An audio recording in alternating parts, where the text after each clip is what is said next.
आरोपों को गंभीरता से लेंगे या खिसियाहट बौखलाहट साफ नजर आ रही है अखिलेश यादव की? देखिए संदीप, अगर प्रमुख विपक्षी पार्टी के प्रमुख नेता अगर कोई बात कहते हैं प्रेस कॉन्फ्रेंस करके, तो उसको यूं ही तो हवा में नहीं टाला जा सकता। उसको गंभीरता से लिया जाना चाहिए और उसके बारे में सोचना भी चाहिए और उसके बारे में बातचीत भी होनी चाहिए कि एक प्रमुख विपक्षी दल के नेता को यह कहने की जरूरत क्यों पड़ी। क्या वो हार की आशंका की वजह से कर रहे हैं, या जो तमाम लोग ये कह रहे थे कि दरअसल समाजवादी पार्टी को एज है और अचानक उनको ये लगने लगे कि भारतीय जनता पार्टी को उत्तर प्रदेश में 300 के आसपास सीटें मिल रही हैं, तो ये एग्जिट पोल के नतीजे खासकर 2-3 एजेंसीज के वो अप्रत्याशित हैं और वो इतने अप्रत्याशित है कि वो लोगों के गले पूरी तरीके से नहीं उतर रहे। हाँ, ये बात संभव है कि भारतीय जनता पार्टी 210 सीट लेके आ जाए, 220 सीट लेके, वो संभव है। वो जब क्लोज कंटेस्ट होता है तो कोई ये नहीं कह सकता कि कोई एक पार्टी ही जीतेगी। जैसे सुकेश कह रहे थे कि भारतीय जनता पार्टी जीत सकती है, मैं कह रहा था समाजवादी पार्टी जीत सकती है। तो वो इतना क्लोज कंटेस्ट होने में कोई डेफिनेटिव तरीके से नहीं कह सकता। लेकिन मैंने कहा कि ये सवाल इसलिए भी महत्वपूर्ण है क्योंकि बिहार चुनाव के दौरान इस तरीके के आरोप लग चुके हैं और वहां स्लो काउंटिंग है, इसके भी आरोप लगे थे। इसलिए अगर अखिलेश यादव अगर इस बात को कह रहे हैं तो इलेक्शन कमीशन को इसका संज्ञान लेना चाहिए। नहीं, पर उनका ये कहना लोकतंत्र की आखिरी लड़ाई है, ये isn't he stretching it a bit too much? और ये मैं इसलिए पूछ रहा हूं, देखिए पश्चिम बंगाल हमारे पास उदाहरण है ना। पश्चिम बंगाल में भी तमाम एग्जिट पोल्स ने बीजेपी को अच्छी खासी बढ़त के साथ जीतता हुआ दिखाया कि ममता बनर्जी की तो लुटिया डूब गई, पर ममता बनर्जी एग्जिट पोल्स को खारिज करते हुए today's Chanakya, news 24 today's Chanakya ने हालांकि 195 सीट दी थी, पर तमाम बाकी एग्जिट पोल्स को खारिज करते हुए 210 से भी ऊपर सीट वो ले गई। तो यही तो व्यवस्था थी, यही चुनाव आयोग था।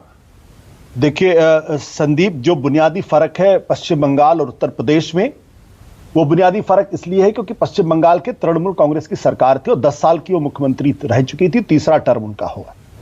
उत्तर प्रदेश के अंदर भारतीय जनता पार्टी की सरकार है। जो आरोप अखिलेश यादव ने लगाए हैं वो आरोप गंभीर है, इसलिए गंभीर है क्योंकि वो कह रहे हैं कि भाई प्रमुख सचिव जो है, एडिशनल प्रमुख सचिव, वो डीएम को ये आदेश दे रहे हैं कि जहां भारतीय जनता पार्टी हार रही है वहां पे काउंटिंग को स्लो कर दिया जाए।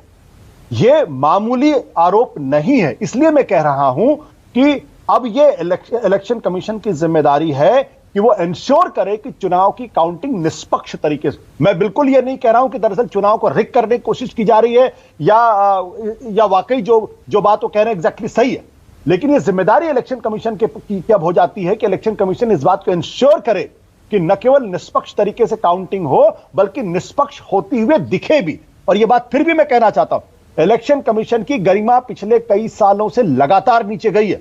मैं 2 उदाहरण देना चाहता हूं। केशव प्रसाद मौर्य ने जो बयान दिया था जालीदार टोपी, क्या उस पर इलेक्शन कमीशन ने कॉग्निजेंस लिया? डुमरियागंज के विधायक ने तो यहां तक कह दिया था कि जो हमको वोट नहीं दे रहे हैं वो मियां का खून हरामखोर लोग हैं। क्या इलेक्शन कमीशन ने उसका कॉग्निजेंस लिया? क्या ऐसे शख्स के खिलाफ कार्रवाई हुई? कोई कार्रवाई नहीं। तो जब इसलिए आशंकाएं अगर किसी के दिमाग में आती हैं तो मैं फिर भी कहना चाहता हूं कि ये केंद्र सरकार की भी जिम्मेदारी है, ये राज्य सरकार इसका संज्ञान लेना चाहिए चुनाव आयोग को। ये बात आपकी जायज है, पर इन आरोपों के 2 पहलू हैं और जो पहला पहलू है वो आपसे पूछता हूं, दूसरे पहलू पर मैं शरद गुप्ता से चर्चा करूंगा। उन्होंने किस बिना पर यह गंभीर आरोप लगाए? शुरुआत वो ये करते हैं कि न्यूज चैनलों ने जो एग्जिट पोल दिखाए हैं वो बढ़ा चढ़ाकर जानबूझकर दिखाए ताकि ईवीएम की चोरी हो सके। आप मैनेजिंग एडिटर रहे हैं 9 साल एक बड़े चैनल के और मैं आपका सहयोगी था। हमने न जाने कितने इलेक्शंस कवर किए और न जाने कितने सर्वेज कराए। इतना आसान होता है आशुतोष कि कोई चैनल बढ़ा चढ़ाकर अपनी साख को दांव पर लगाकर कोई भी आंकड़ा बढ़ा चढ़ाकर दे देगा ताकि कोई राजनीतिक दल फिर ईवीएम के साथ गड़बड़ी कर ले उन आंकड़ों की बिना पर। संदीप, 2014 के बाद से गंगा जमुना में बहुत पानी बह चुका है। बहुत पत्रकारों की साख, अखबारों की साख, टीवी चैनल्स की साख कि क्या हालत है मुझे यह बताने की जरूरत नहीं। आप बहुत ही प्रबुद्ध और बहुत ही समझदार पत्रकारों में से मैं आपको गिनता हूं, और मेरा मानना है कि मैं ऑन रिकॉर्ड इस बात को कहता हूं कि आप हिंदुस्तान के चंद उन पत्रकारों में से हैं जिन्होंने बड़ी निर्भीकता और निष्पक्षता के साथ हमेशा अपनी बात रखी है। आपको प्रभावित करना लगभग असंभव सी बात है, लेकिन सभी आप जैसे हो मुझे इसमें संदेह है। इससे ज्यादा मैं नहीं बोलूंगा, क्योंकि अगर इससे ज्यादा बोलूंगा तो शायद अपने मित्रों या अपने बहुत सारे साथियों पर कोई उल्टी टिप्पणी करूंगा जो मैं करना नहीं चाहता।